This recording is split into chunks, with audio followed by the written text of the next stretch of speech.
Hello बच्चों, कैसे हैं सब लोग।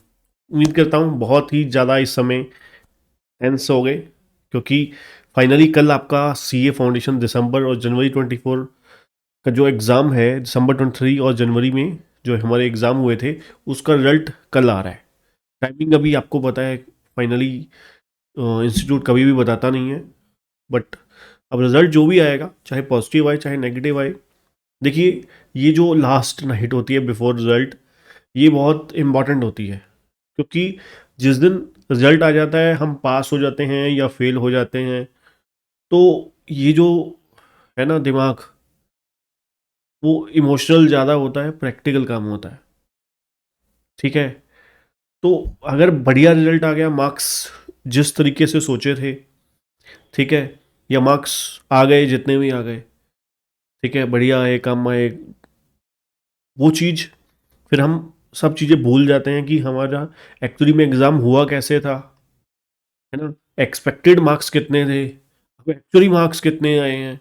ये सब चीज़ें हम इग्नोर कर देते हैं, फिर अगले स्टेप की तरफ बढ़ जाते हैं। जो नॉर्मली आपको कुछ लोग कहते भी होंगे कि हाँ नहीं, क्यों सोचना भाई, मेहनत करी थी, रिजल्ट आ गया, ठीक है। पर यहीं पर कहानी खत्म थोड़ी ना हो गई। फाउंडेशन करने के बाद आप सीए थोड़ी ना बन गए। अभी तो भाई मेन पिक्चर बाकी है, इंटरमीडिएट बाकी है, फाइनल बाकी है। तो इसलिए बहुत ही जरूरी बन जाता है, आप पूरा ध्यान लगा के सोचिए कि अगर आपने लिख रखा है मार्क्स, पेपर आपके इस तरीके से हुए थे, इतने मार्क्स एक्सपेक्टेड है, अगर बहुत डिडक्शन करके भी लगाए जाए तो कम से कम इतने तो आ ही जाएंगे। मैक्सिमम ये गलतियां आपने नोट करके अब करी होंगी, है ना, रियलाइज करी होंगी कि भाई ये गलतियां भी हुई हैं, तो इससे ज़्यादा नहीं मार्क्स आ सकते।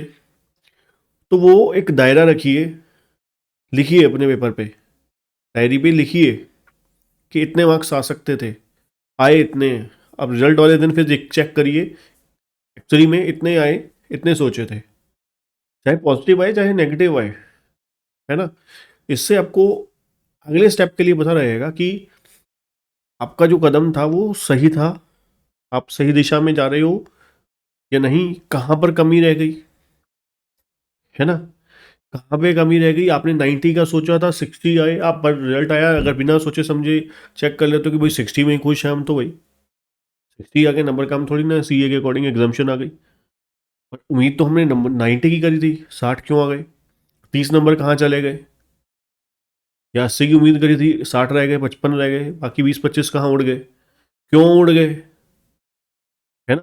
ये सब चीजें सोचनी बनती हैं, क्योंकि ये आपकी नींव कल रखी जाएगी, जो भी रिजल्ट आएगा। इसलिए बहुत जरूरी हो जाता है, असेंशियल हो जाता है इन सभी चीजों को समझना, क्योंकि इंटरमीडिएट में कंपटीशन बहुत टफ हो जाएगा, जिससे फाइनल में और भी ज़्यादा गंभीर हो जाता है ना। मैं आपको डरा नहीं रहा, एक्चुअली में रियलिटी आपको पहले ही पता ही है ना।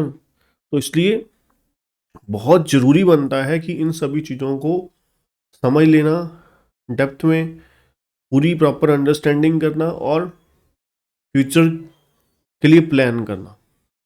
ठीक है बच्चों, तो आज के लिए इतना ही मेरी तरफ से, किसी की पूरी टीम की ओर से आप सभी को wish you all the best. आपका रिजल्ट बहुत अच्छा आए, ठीक है। और इसी तरीके से हमारे चैनल पर नहीं जुड़े रहिए, चैनल को सब्सक्राइब करना और बेल आइकन दबाना मत भूलिएगा। थैंक यू बच्चों।